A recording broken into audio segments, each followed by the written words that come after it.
for anyone who knows me, they know I've won a few awards, but nothing is more special than this one to me.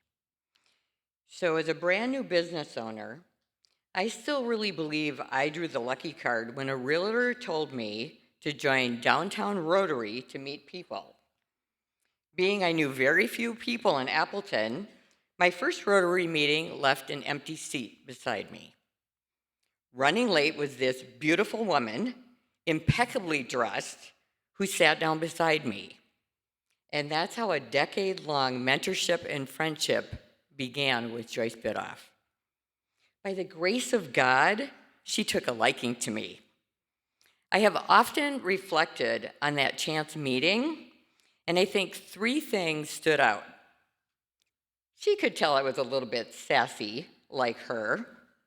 We both very much speak our mind, and I think she could tell right off the bat I would be a formidable shopping partner. Of course, I've stepped to the plate on that one, didn't I, Kathy? I learned so much from Joyce, more than I could ever put into a book, much less a 3-minute speech. But here's some things that I will carry with me forever. Joyce was one of the best fundraisers this community has ever had. People would literally avoid her, knowing she was going to ask them for a donation. I asked her once, "Does that bother you?" And what she told me has stayed with me forever. She looked me right in the eye and she said, "Sharon, people will criticize you for doing good. Do good anyway." Joyce was a warrior in every sense of that word. She taught me that if you really want to help someone, you have to be willing to give them loving, candid advice. We had lunch once a week at O'Charlie's, and that is where I received a master's class in candid feedback. If I had a challenge or an opportunity, Joyce would always ask me 5 questions.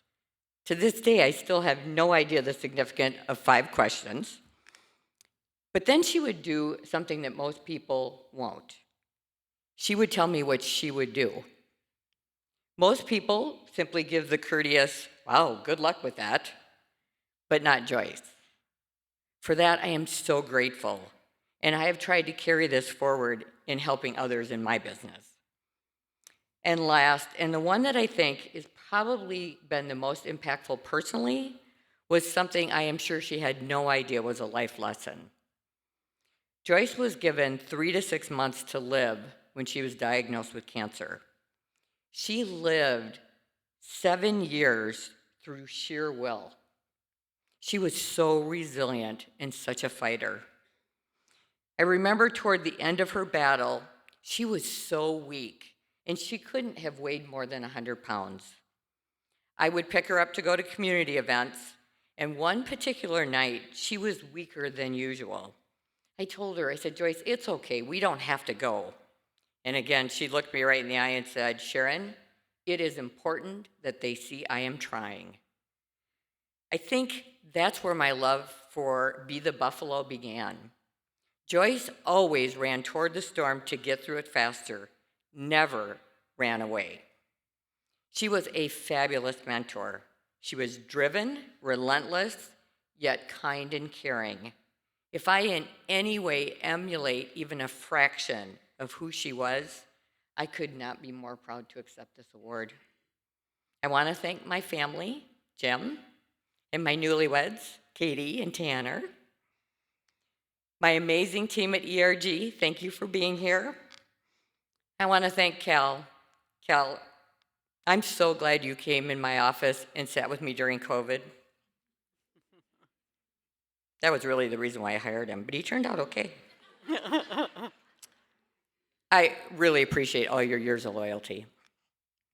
And I want to thank the Chamber for this award and the community, which I truly, truly love. The greatest compliment you will ever receive from another person is that you made a positive impact in your life. Go out and make a positive impact in others.